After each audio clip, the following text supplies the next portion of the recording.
Welcome to the Sportlight Podcast for parents, coaches, and athletes. The Sportlight refers to the time in an athlete's life when they have increased ability to affect the culture around them and the increased opportunity to learn life's lessons through sports. This podcast aims to help parents and coaches capitalize on their athletes' precious time in the Sportlight. The Sportlight Podcast is brought to you by Especially for Athletes program. Welcome to the E4A Roundtable. I'm Dustin Smith. I'm joined here with a group of athletes, coaches, former coaches as of a couple weeks ago, I guess, at the high school level, but still a coach.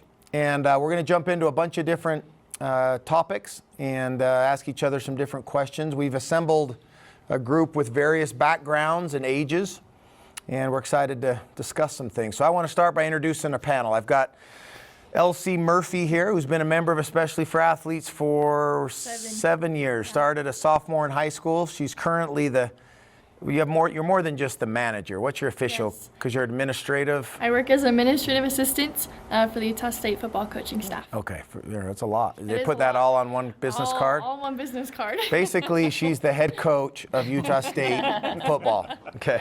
Allie Bills, I've known Allie for 30 plus years. Allie is a former college Division I basketball coach as well as a Division I basketball player and had some time as a professional basketball player as well overseas. Shad Martin, who is the co-founder of Especially for Athletes, college teammate of mine, again, 20 plus years ago. Eli Ballsteadt has been a member of Especially for Athletes for about the same, right? Yeah. Maybe a little longer? Probably about 10 years, yeah. About 10 years. Again, about your sophomore, junior year of high school, right? Yeah, maybe even freshman. Okay. It's a long time ago. Eli went to Wasatch High School, which is up in Heber, Utah, and then went and played 4 years at the University of Utah. Just wrapped up his senior year at the University of Utah as a basketball player.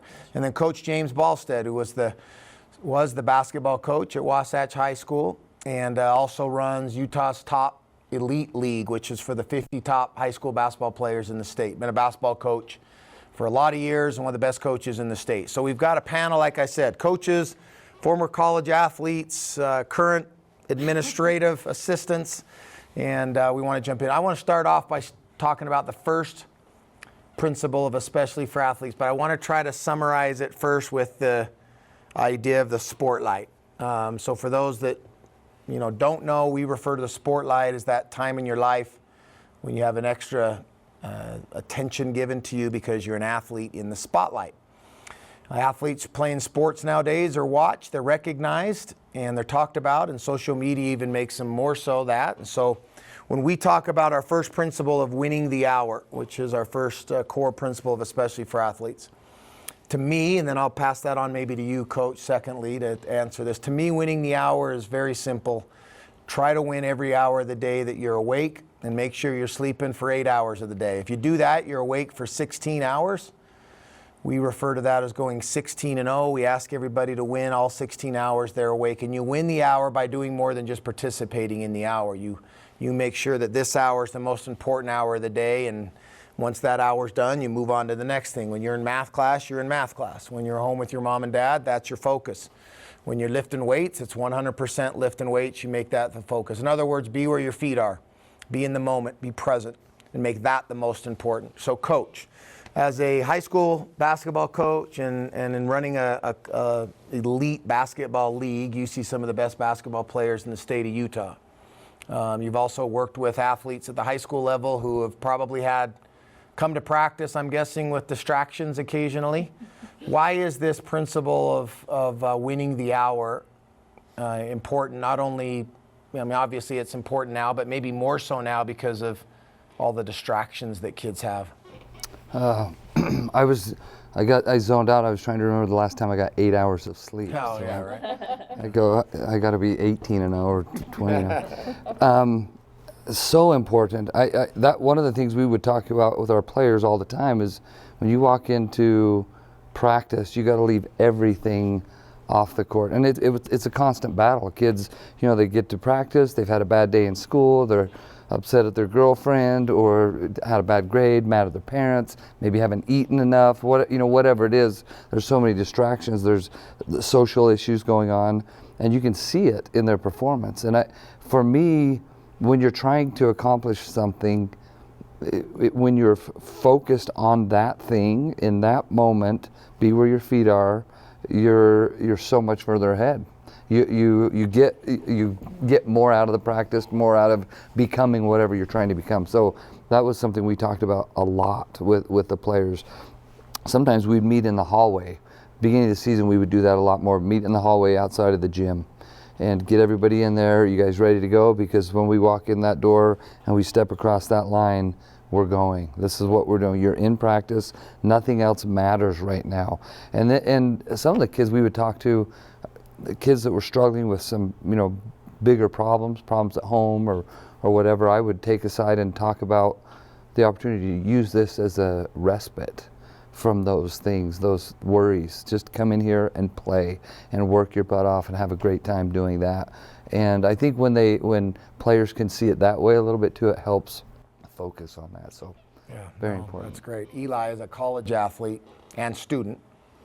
You had a lot on your plate. You had to manage your day really probably down to the hour, maybe down to the minute in some days. How did you make that jump from high school to now you're college? You have a credit, load of credits, whatever you had, practice, weight room, got to eat, everything. How did you manage that, and what tips do you have to kids to actually, it's easy to say be where your feet are, but how do they do that? No, that's a great question. I think for me, what I really focused on in high school was figuring out what my priorities were, and I really tried to carry that with me in college. And so first things first was getting done what was most important.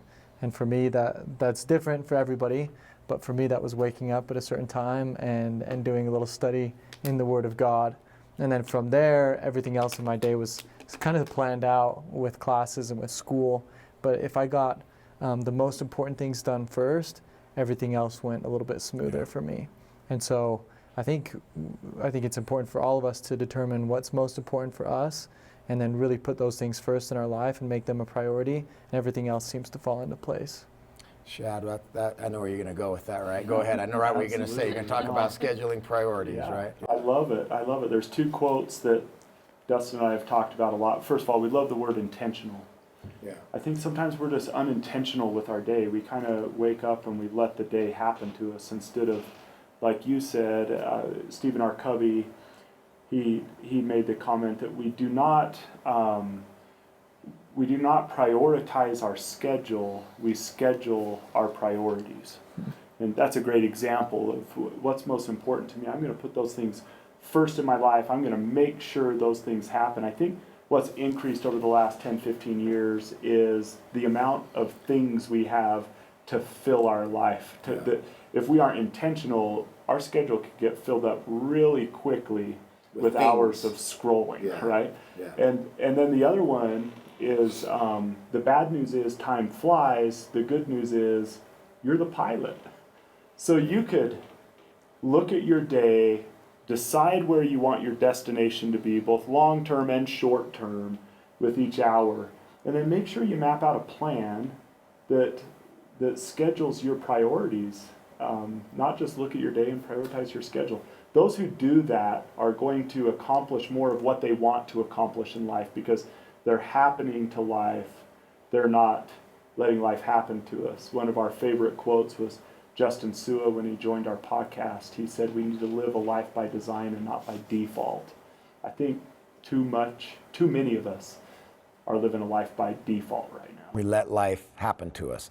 A business that tries to make the culture of the business, or a team that tries to make the culture of the team a team by default, throws 5 guys out on the basketball court and hopes they mesh and hopes that they get along. A coach who has a design.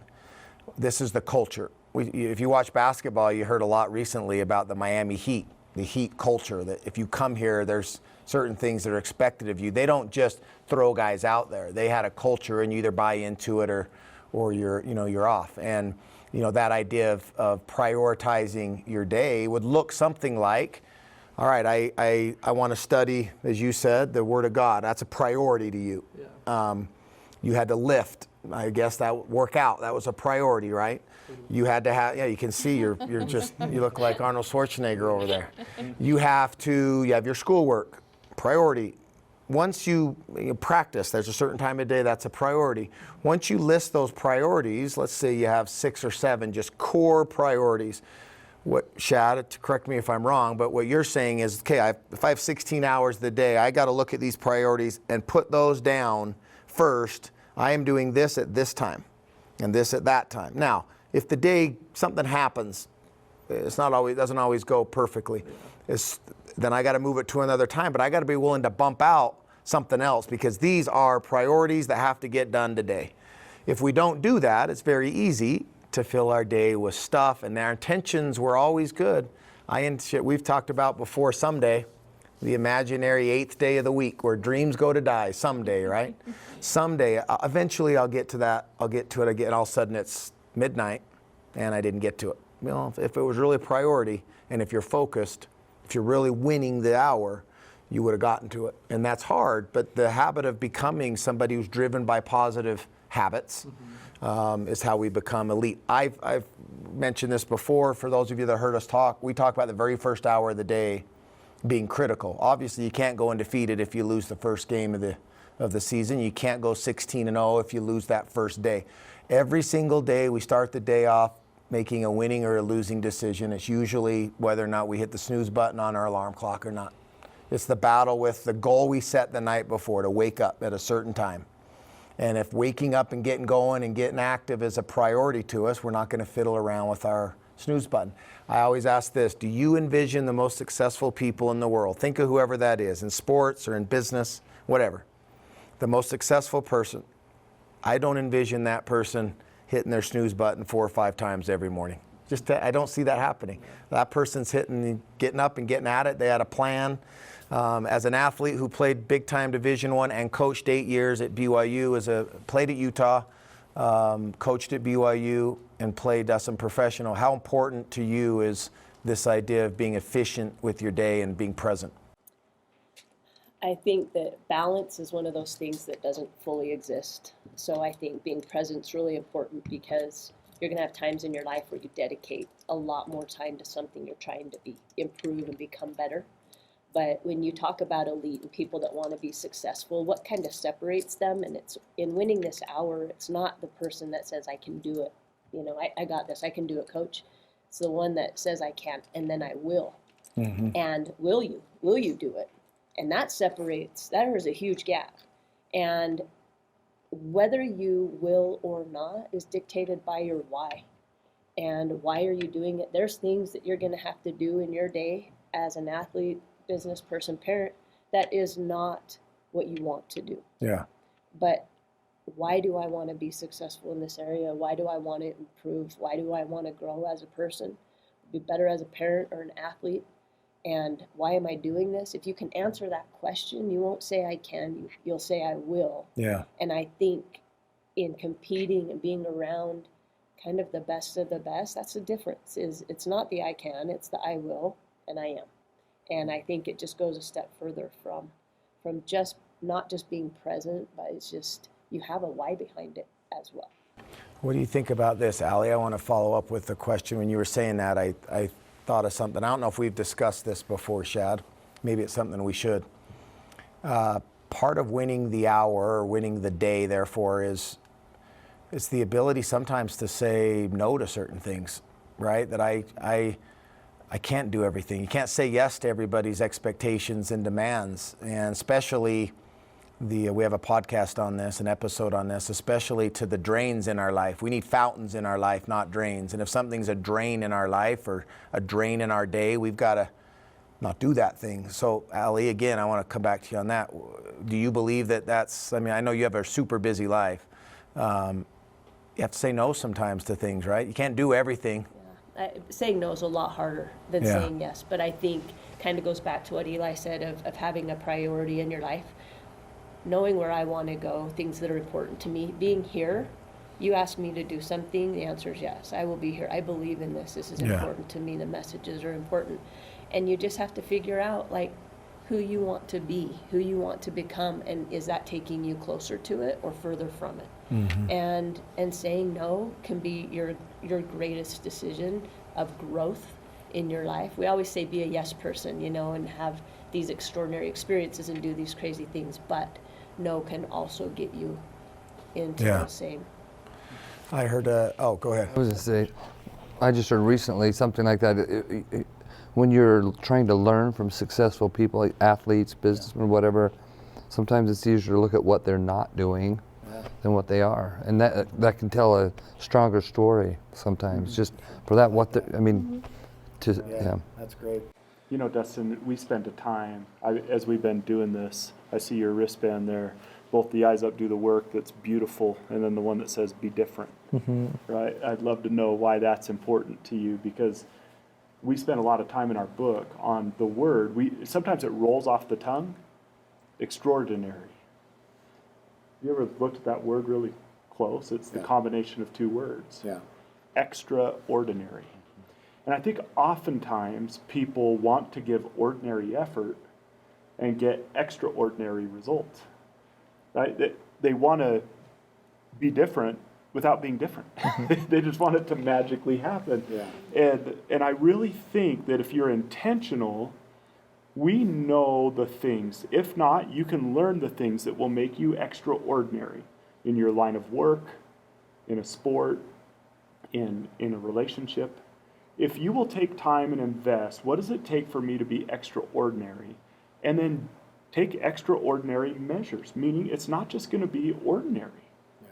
If you want to be an incredible parent, find out what incredible parents do and be extraordinary. Don't just try to be ordinary. And I love when we wrote about that and did many drafts and thought about that, it revealed to me many areas of my life where I wanted extraordinary results, but I just wanted to give ordinary effort.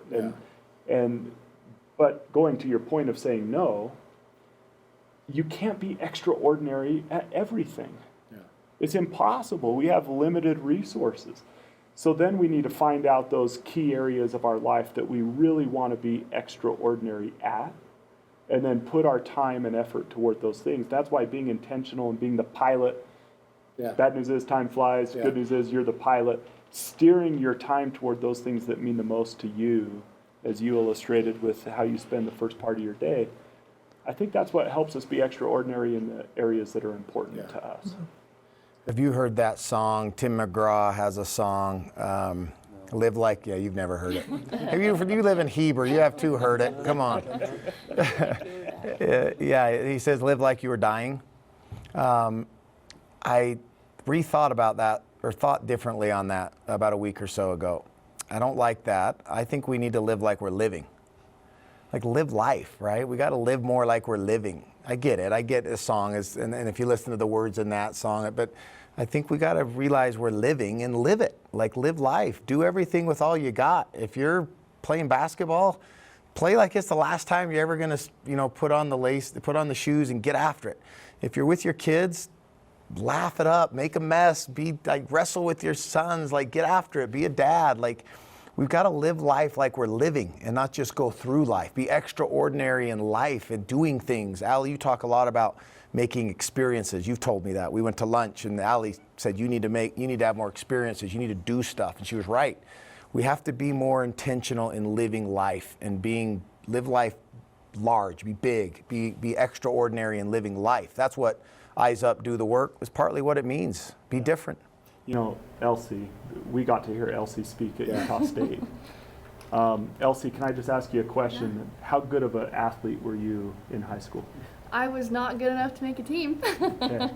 And here's the thing that I think is so amazing about Elsie. She gave one of the finest speeches I've ever heard to a leadership council, or to a bunch of leadership and acted like you've done it before. It was a lot. It was intimidating. You had a couple 150, 200 people out there. Yeah. With the coach of a Division I school that was going to speak right after you, Coach. The one that hired me. Yeah, your boss. Yeah. Yeah.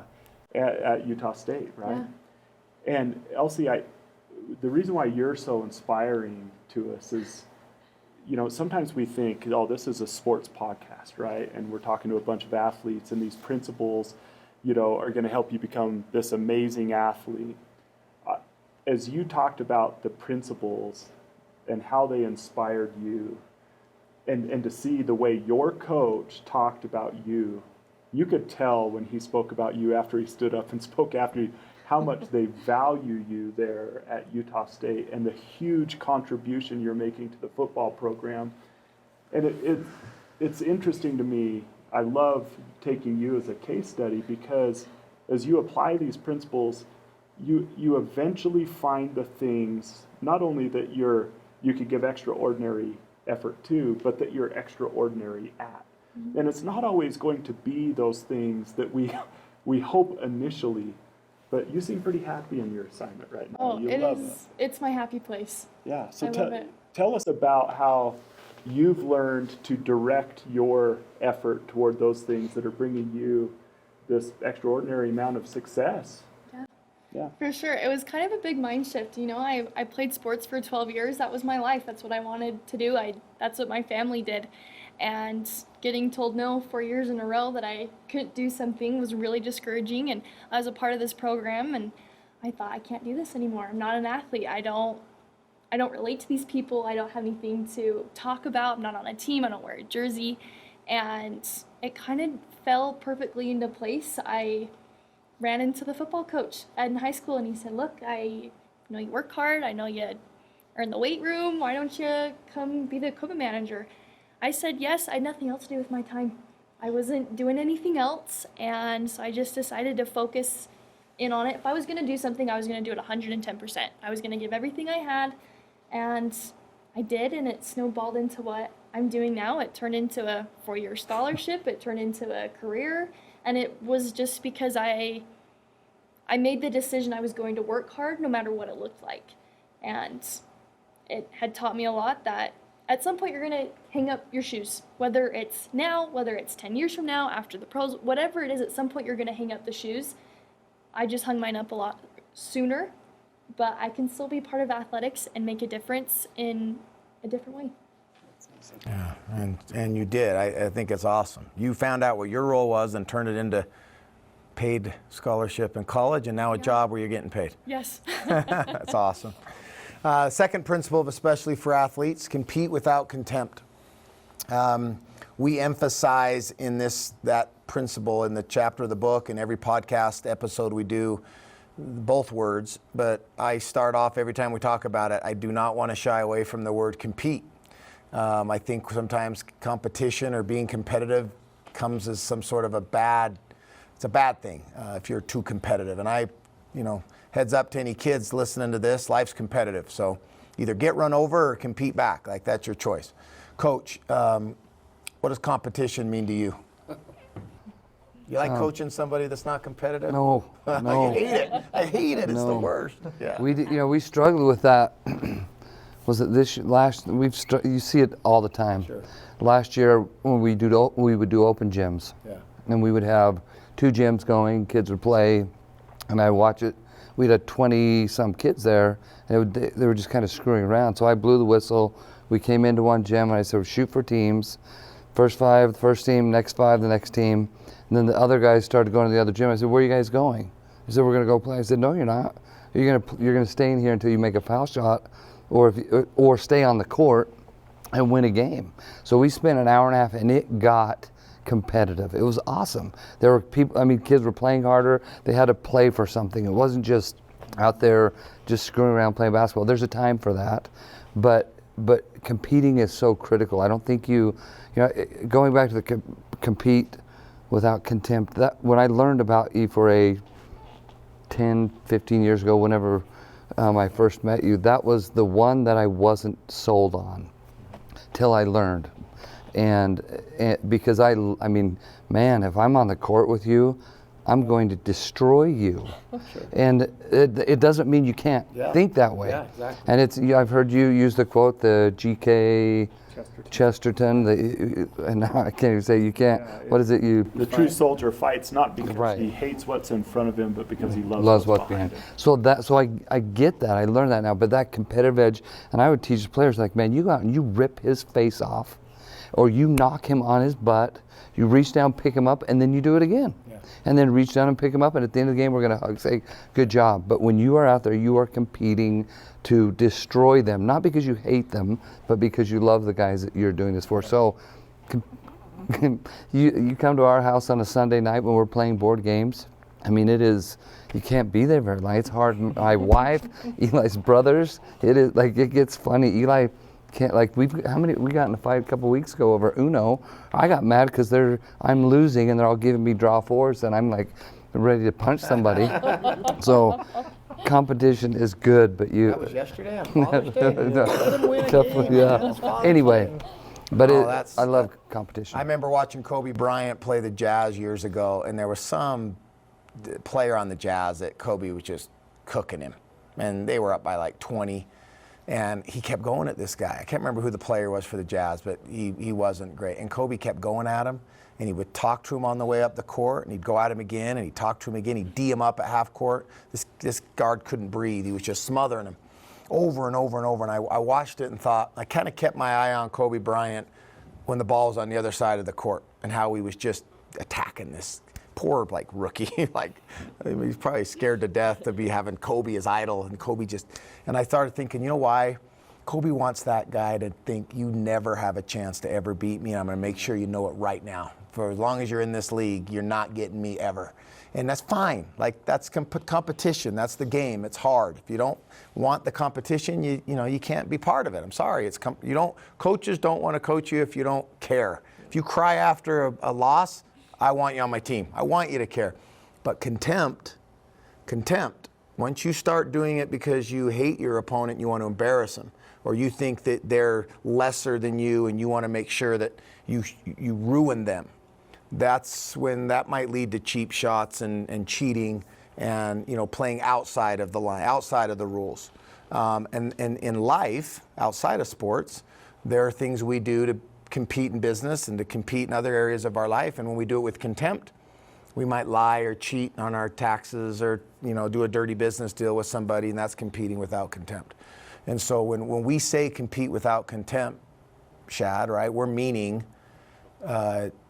you can love or respect your opponent because they're giving you the opportunity to do what you love. If they're not there, it's not a lot of fun playing against nobody.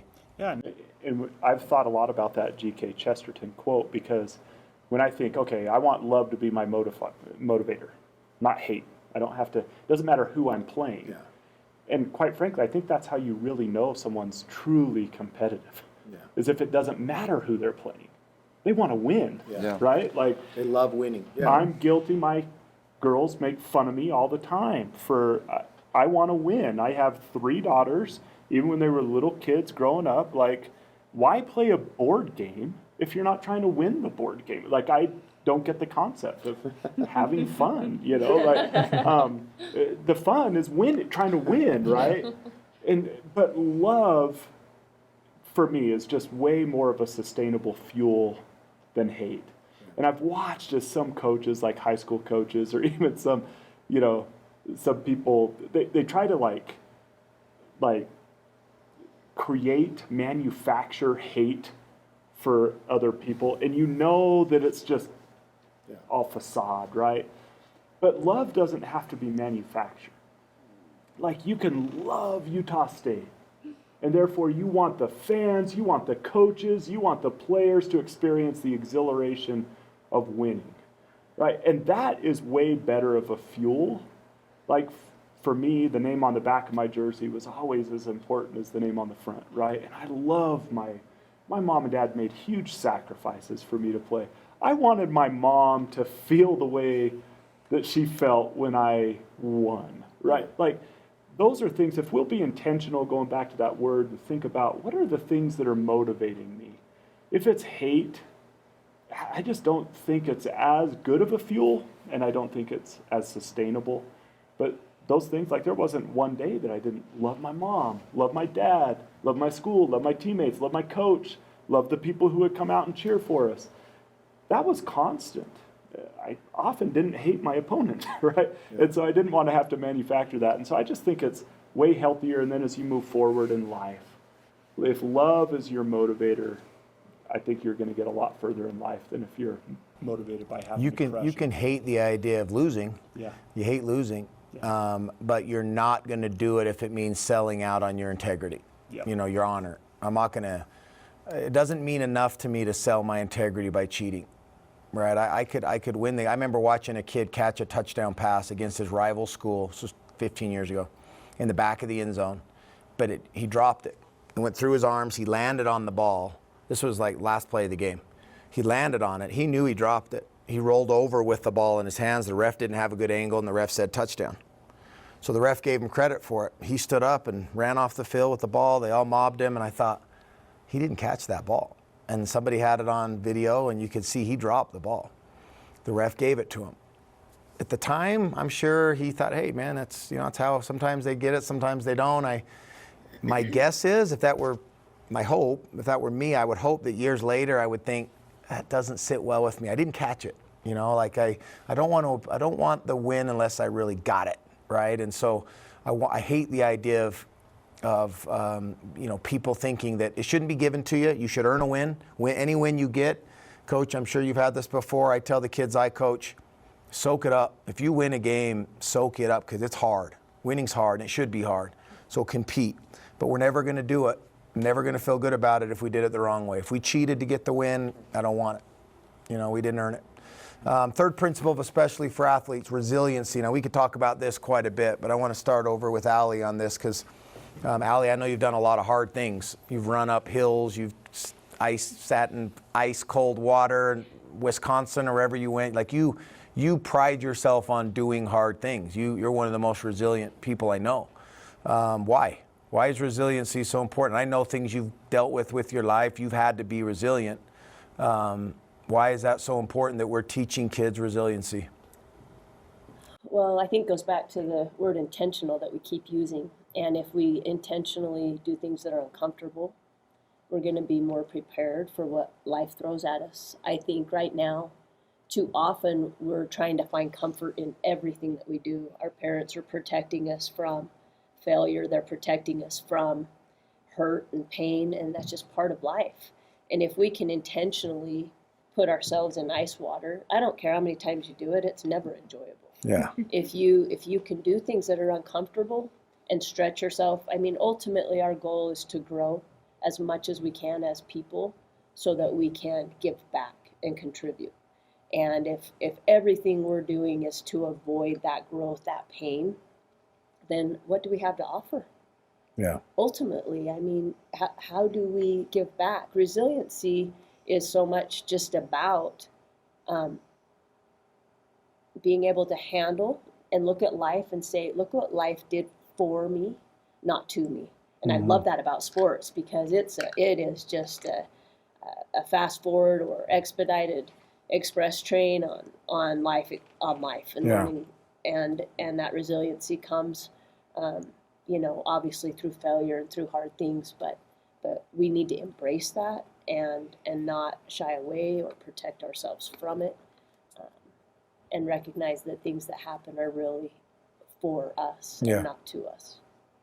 One of the things I think is important is that we do not fear failure, but we actually view failure as how we know we're pushing ourselves enough. That if we haven't failed, then we haven't hit our limit yet. Yeah. So if you never fail, if you're always staying in the safety zone, then you don't know what you could have done. And I've shared this story many times, Dustin, but one of the greatest things that a coach did for me my freshman year of college was he took away the fear of failure. The way he did that, I had struck out three times the night before, and the next day I was taking batting practice, and I asked him for some advice. And I turned to him and said, hey, coach, well-known coach, College Coaches Hall of Fame. And I thought, this is my moment. This is where I get to learn from my coach. And so I turned to him and said, Coach Herbold, what am I doing wrong? And he looked at me and said, shut up. And I was like, okay, thanks. And then he said it 3 more times, shut up, shut up. And then he asked me a question, do you think I'm stupid? And at this point, I had no clue, what he was talking about, or I thought I was doing a good thing by being humble, asking for advice. But then what he did is he completely eliminated the fear of failure by saying, do you think I'm stupid enough to offer a scholarship to someone who can't hit a ball? And I was like, I hope not. And he said, I'm not that stupid. And then he kind of condescendingly, but he said, this is baseball, as though he was introducing me to it. This is baseball. Most of the time you're going to fail. If you can't get used to that, you should get out of it. But you're going to win more than you should. And then he walked away. What do you give me license to do is to fail, right? And we all know the statistics in baseball, that you can fail 70% of the time, make the Hall of Fame. But I was like so afraid that he was labeling me as someone who couldn't hit a ball, someone who, and he, one of his brilliance as a coach is he would look at us and be like, nah, sometimes you're going to have bad games. Sometimes the pitcher's going to win. Most of the time the pitcher's going to win. That liberated me to be able to go and take an at bat, and when I struck out, I tipped my hat to the pitcher. He beat me this time. I was going to beat him more than I should, according to my coach. Yeah. I played for other coaches that it wasn't necessarily like that, right? Where you were labeled by your worst moments. If we do that as parents or as coaches, if we start labeling people by their worst moments, we start to dampen resiliency, I believe, in their life. We need to make it okay to fail and actually encourage pushing ourselves until we get cut, pushing ourselves until we fail, pushing ourselves until we're out of our league. Yeah. And I think that's a healthy, to embrace failure brings resilience. Well, and that's, Elsie, what I was going to ask you with your parents. You got cut 4 times from the high school basketball team, all 4 years. All 4 years. Obviously, you came back a 4th time and your senior year and got cut. During that process, what was mom and dad's advice to you? Or comments, or just conversations that you feel, what were their thoughts on everything? Freshman year, so there was 12 of us that tried out. They took 11, so I was the one that got cut. And I went in and told my dad, and he goes to every practice, everything. He was the creepy dad in the corner. Never said anything, but he was the creepy dad in the corner. Bless his heart. But he was like, okay, we're going to go to the gym. So the moment I got cut, we went to the gym. I spent a whole year, went in sophomore year, there was 12 girls. They took 11. Went out, my dad was, you could tell my dad was a little discouraged. Same thing, we went to the gym right after. Did a whole year, my dad spent multiple hours. My mom went with us. I went in, we had a big school split. So I went into the coaches and was like, oh, hey, I want to try out again. And they said, yeah, your chances should be good. We're splitting. You do this, this, this, and this. Texted mom and dad. This needs to happen. And they were in the gym with me every step of the way. Junior year, there was 8 of us. They took 7. And then I went in my senior year, and my mom and dad just said, I love you. I love you. Just leave it all on the line.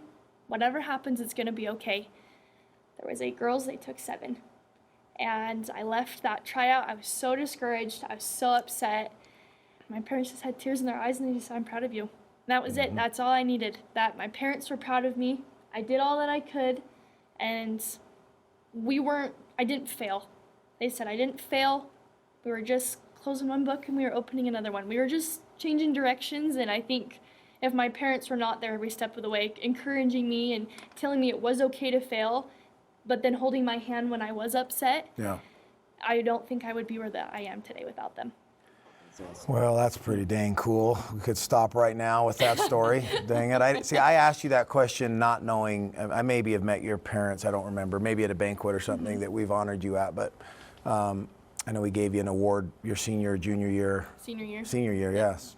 But I kind of guessed, because of how I know you, that they were probably like that. So I felt safe asking you that question. What I was curious to see what you would say, and you didn't, which is what I thought. Your parents didn't say, well, quit basketball. Your parents didn't say your coach is an idiot and it's just their fault. Your dad said, let's go get in the gym. Yep. You must need to get better at something, right? Your coach must have not felt like you have what it takes, so let's go get what it takes. And then again, and then what you said there the 4th year was, that was awesome, that they just, they just said sometimes we need to coach and sometimes we just need to be dad and we just need to be mom. Yeah. And that's what they became for you.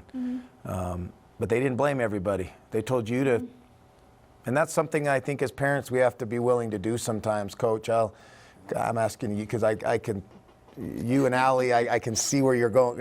As a coach, I know what you're thinking. I will tell kids, maybe this is rude, I just say it to parents and kids all the time.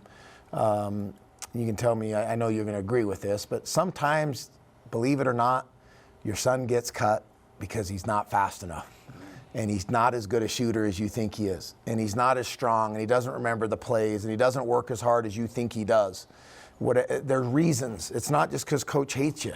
It's not just because coach is playing politics with some other parent. It's because sometimes I remember the day I got a home run hit off of me in college when I knew I'm not good enough to do this at the next level. A guy hit a ball that is still in space. Like, he hit it so far that I just knew that's the best pitch I had, and you hit it 800 feet. Like, I can't go any further than this.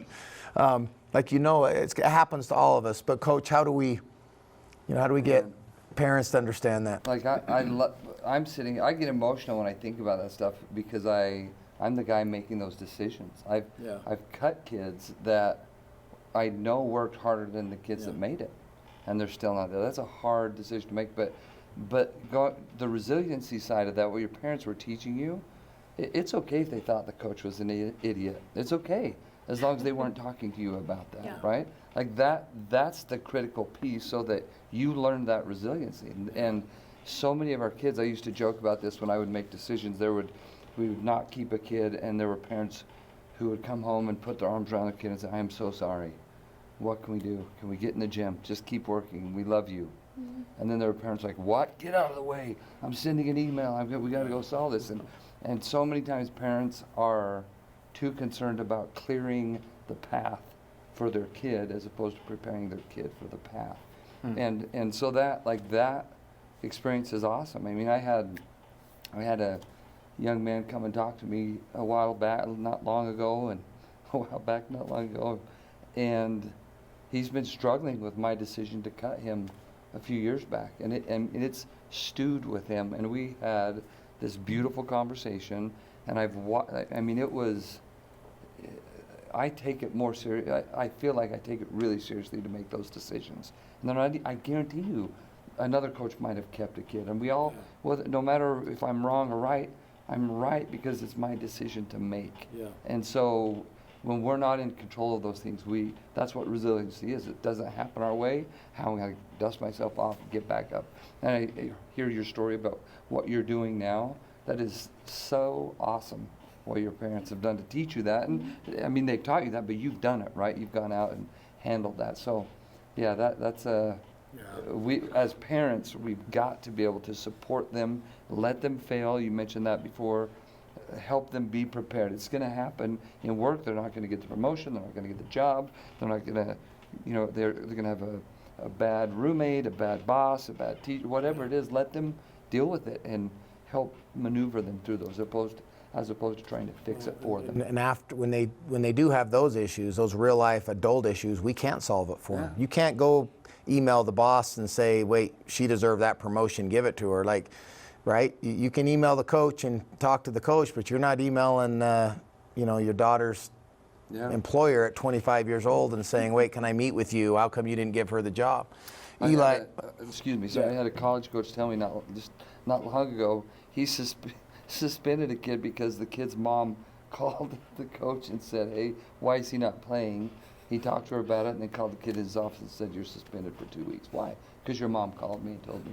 You should be playing. I might be old school, but I love that. I love that. Just something you said there was so profound. I just wanted to reiterate it. Instead of clearing the path for the child, prepare the child for the path. Yeah. Yeah. I don't have any more to add to that. That was awesome. That's what we're calling awesome. The snowplow parents, right? They're clearing the path, everything out of the way. Is different than helicopter. They're trying to solve everything for them, but we need to coach them through and get through. I love that I don't love that your dad was there at the practices. He stood outside the door. He wasn't in the gym, outside. I think redefining failure is important too, because failure's not trying. Right. Failure's not reaching the goal. You set the goal high enough that you actually end up here instead of here. You set it high, and it's who we become in the process of trying to reach these goals. That's not failure. It's not trying. If that's what you wanted, then you keep trying. And I had this player. We had to we had to have our point guards run a 7-minute mile. No reason for that. Like, who cares if they can run a 7-minute mile? Not fully even applicable to basketball, you know. Had a mom call me and say, this is the dumbest thing. It doesn't prove how good she is. And I just said, you know, isn't it sad that I believe your daughter is capable of doing something more than you do as her mother? Yeah. The point isn't whether or not she can do it, but you're taking away an opportunity for her to be better. Yeah. And to push herself in ways that, whether it's relevant or not, I mean, you just took that off the table for her to grow. And I think that was, you know, the friend parent instead of the parent that was thinking of the child, you know. You didn't give her that, you gave her that believing she could get it. You weren't setting her up to fail. No. You were setting her up to do something hard and succeed. Yeah. But you got to dig. Yeah.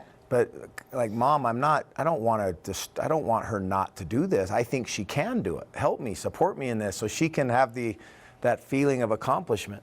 Eli, I watched you in a basketball game at a high school, at an opposing high school. I think I've told you this story, but you were playing at another high school where my kids go. I watched you before the game. The reason I know the story is because I watched it and then I had the principal come over and tell me what had happened. You went over to the principal of the school and shook his hand and said something about, it was pleasure to play in that gym, or something about thanks for having us or hosting us. And he came over to me and he had a wristband on just like you did. And I think that's what you saw. I think you saw his wristband. And he had an eyes up, do the work wristband. He was part of, especially for athletes. He came over to me and said, "Who's that?" "That's that Ballsteadt." And he had been a principal. He just retired not too long ago. He'd been a principal a long time. In all my years of sports, as a coach and as a principal, I've never had an opposing player come over to me before a game like that and be that kind.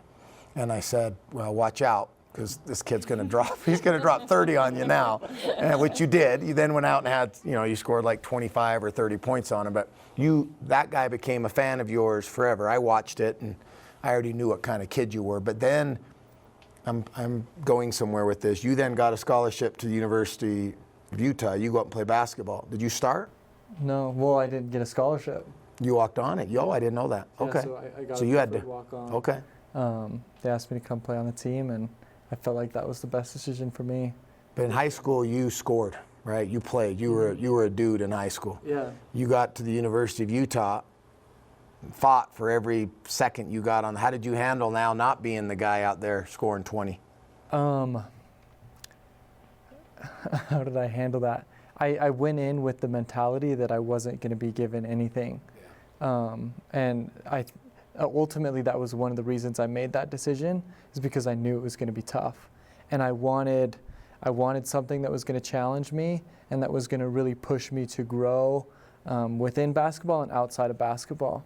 And I knew going somewhere where I could just play 40 minutes a game and have fun, that's not the experience that I exactly wanted. Transferred. Yeah. You could have gone and played somewhere else. Yeah. And so and ultimately what I'm grateful for is I think the coaches saw that, is I was just grateful for any occasion I had to actually play, and I would just play my guts out just because I loved it. And that's the only thing that really set me apart, was how hard I played.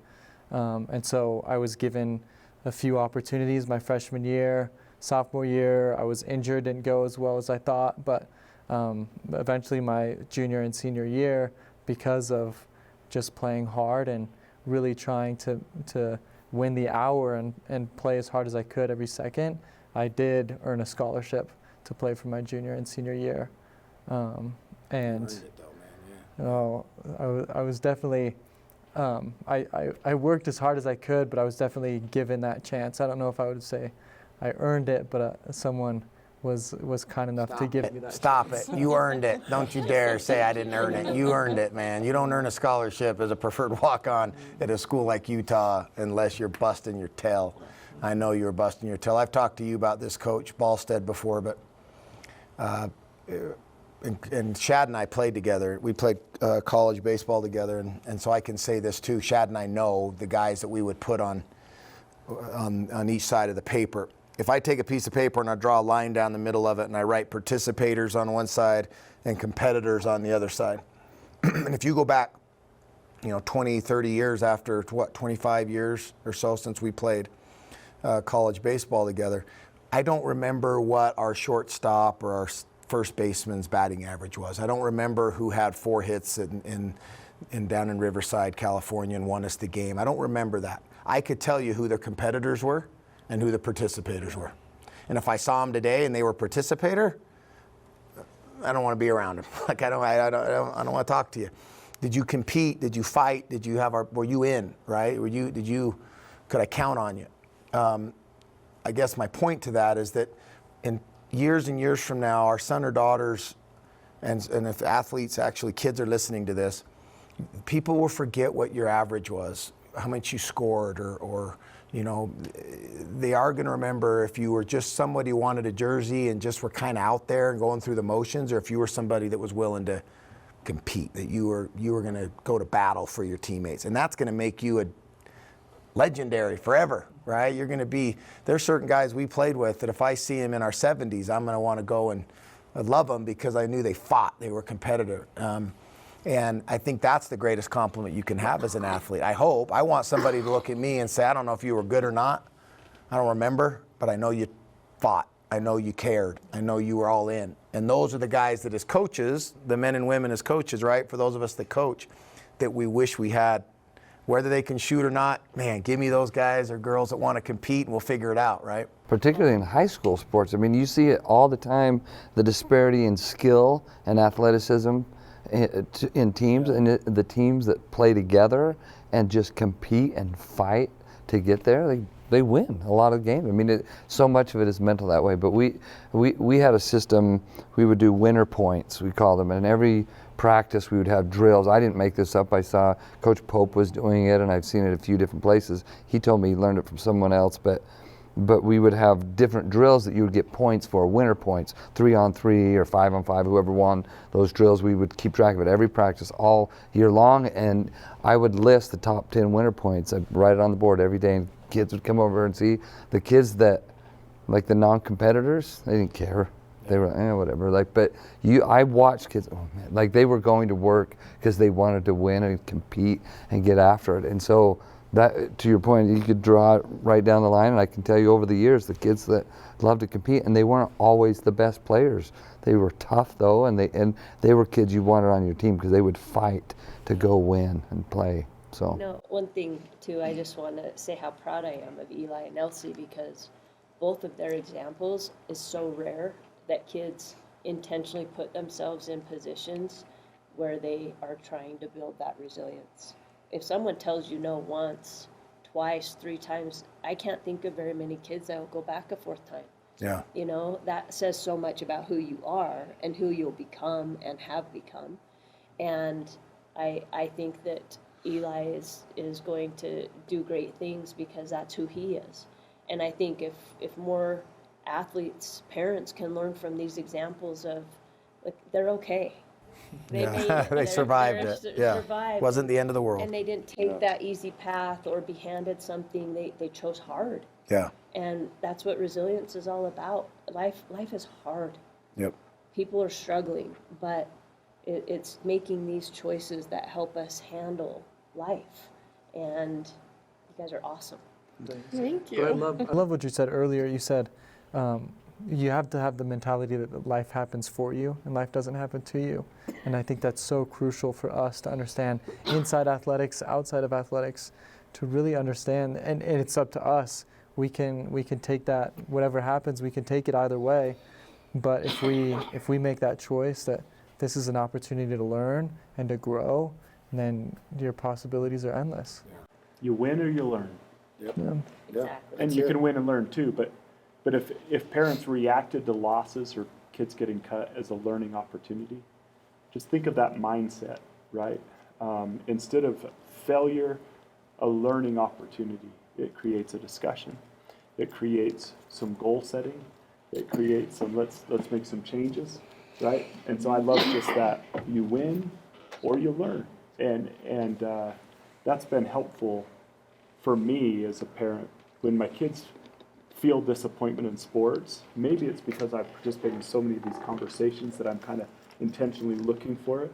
But if I take a step back instead of, making excuses or anything else, and just say, okay, what can they learn and how can I make the most out of this situation, whether it was fair or unfair? Here we are. Yeah. So let's make the most out of this. And I just love that thought. You win or you learn. But I think there is a balance with that. I love that mentality of you win or you learn, but I do find, and I see it even at the college level, that you still have to hate losing. I think we just talked about competing. And I think there's so often I see my teammates, I see others that when we lose, oh man, bummer, like move on, we'll practice tomorrow, life goes on. But there's got to be a point, it's got to sting. And I don't think you can learn as much if losing isn't that important to you, and then you're not going to learn as much as You didn't learn how to lose if it doesn't sting. Exactly. So don't try to take away the sting of losses, because isn't it cool that our kids could care about something so unimportant in the grand scheme of things enough to be devastated and learn to deal with devastation? Yeah. There's very few things as unimportant as sports that could devastate a kid. But that's the only way to build that muscle of resilience, is to be devastated and respond, right? And I'm grateful that, if you take away the sting of losing, you take away the lessons of losing as well. Right. Yeah. As parents, and a psychologist I might be dead wrong here, but maybe the way to go approach it is if a kid loses, a young kid, and they maybe throw a temper tantrum or they cry or they whatever, instead of saying, stop being a baby, stop crying, that's not how we act, I'm okay with that. Now, I'm not okay with you throwing bats and throwing helmets and breaking stuff. It's how you react. But the fact that you're feeling something, I prefer that over the kid that just can't wait to go home and, get the snow cone and leave. But now I got to have a conversation with you about how you show your emotion. Let's talk about that. We don't throw things. We don't, but the fact that you're upset and you're reacting a little bit, there's some anger behind it. Well, what do you want to do about it? Let's take that same energy right now, and where do you want to go? And I want to hear you say, let's go to the gym, right? Let's get back in the batting cage. Let's do something with that. But the fact that you care, it's not a bad thing. Yeah. Well, I think it takes it to the next step with the parent is, I think the first question is, what are you the most upset about? Yeah. Were you embarrassed? Yeah. Do you feel like you're not as good as other kids? Are you mad you didn't play? Are you mad at yourself? Are you mad at a teammate? And then from there, handle that emotion, because some people, when they lose, that has nothing to do with performance or things that are in their control at all. That's the key, I think. Are you mad about things that are in your control? Then what do you want to do about it? But the things that are out of your control, let's not worry about it. You can't control it anyway, right? So, and I think I draw the line. I've had this discussion with my kids. When it goes to treating others poorly, like that, to me, that's where I draw the line. For example, you're bad to a teammate after a loss. Yeah. Or you're not going to slap hands with the team that just beat you. Like, when you begin to treat others bad because you're upset, that's where I'm like, nope, you're going to shake their hand. Or no, you're not going to talk to your mom that way. Yeah. I don't care how upset you are. Doesn't give you an excuse to be bad to other people. Yeah. So there's like these lines, but I love what you're saying, Dustin. Like, it's okay to validate how devastated they are. Absolutely. Like, I'm so glad you care so much about this that you're in tears. Yeah. Now we can use that as fuel or just frustration, right? Yeah. How can we use this feeling you're having to be fuel and motivation to help you accomplish more versus just anger and treating others poorly? No, I love that. Kobe Bryant, if you want, there's a little video that he made. It's geared towards children, but it's somewhat cheesy, but if you look up Kobe Bryant Dark Muse Cage, he talks about this aspect of using kind of negative emotions to fuel you to become better, and to make them a positive thing rather than dwelling on these negative things. And Allie just talked about pointing out why are you disappointed? Why do you feel this way? Where are these negative emotions coming from? Figuring those out and then using that, like you said, as a fuel to make you better. Yeah. And again, going back to the fuel to make you better and the things that are in your control. I haven't done that, but that's something that I would think, I wish I had done more of that with my older kids. I'm going to with my younger, is that I'm okay if you're upset about things that are in your control. I'm going to be really okay with it if you have a plan to do something about it. If you're just going to come home and complain about it, and if it's in your control, then show me what you're going to do now, right? Like, what are you going to do? Like what you did. You had some things that were in your control, and so you addressed those. You tried harder. You went back to the gym. That was in your control. If you just miss the shot, you strike out like you did, so that happens sometimes. You can go work on it, but sometimes you're going to lose. You're going to miss shots. They're not all going to go in.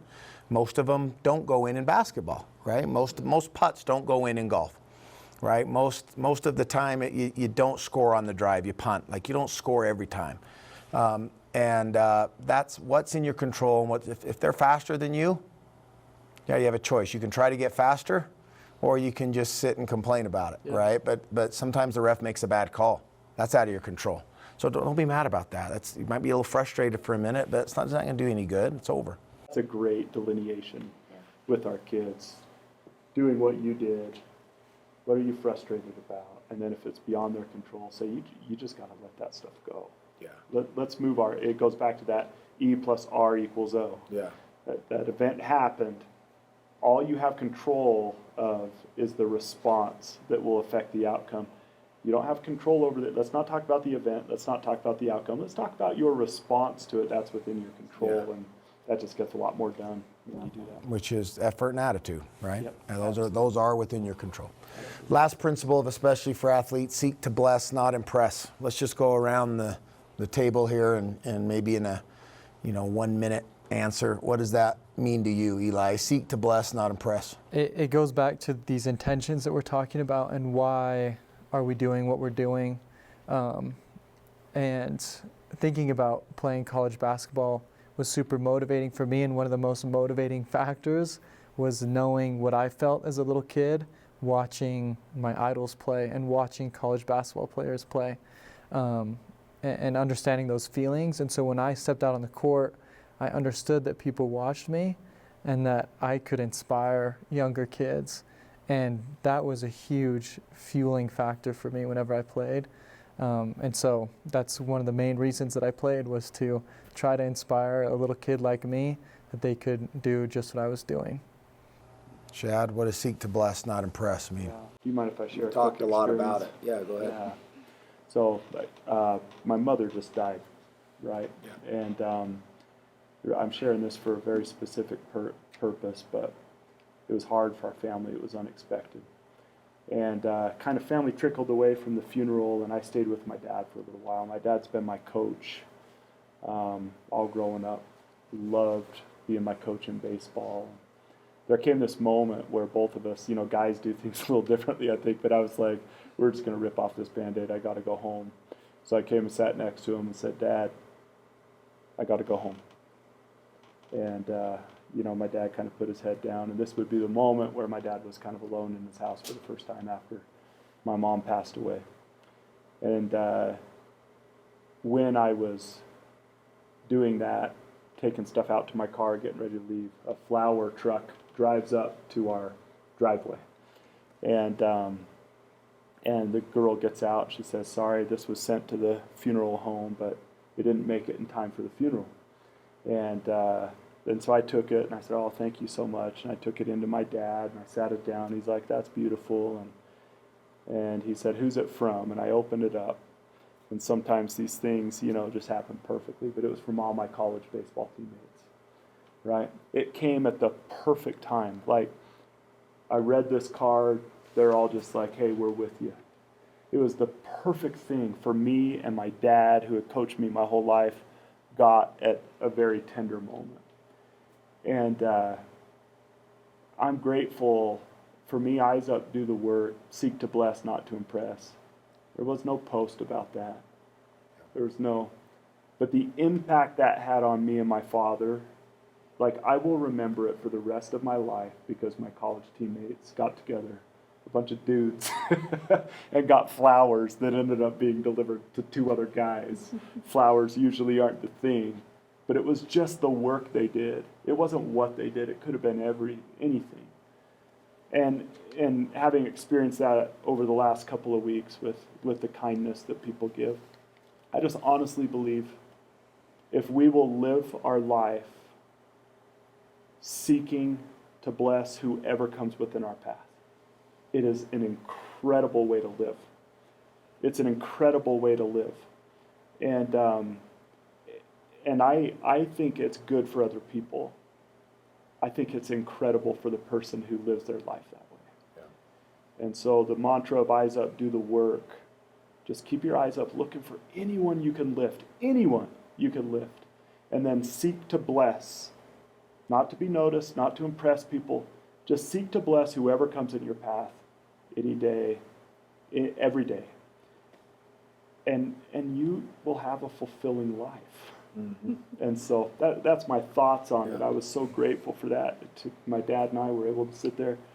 Whatever reason that hit us, we just sat there and wept in the kitchen for 5-10 minutes, said our goodbyes and left.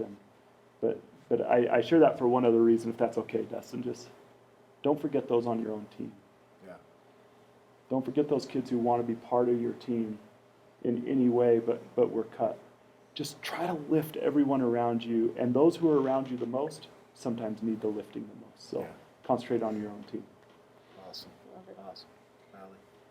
When I finished playing personally, I just thought, gosh, how am I ever going to experience this again, competing and what that felt like. And I had no idea that coaching would be more fulfilling, that running these training programs for kids that had autism, it didn't matter the level, just watching them grow and instill that confidence and giving back, what that would do for me and how fulfilling that was. There's a competitive side that's really hard to satisfy, but I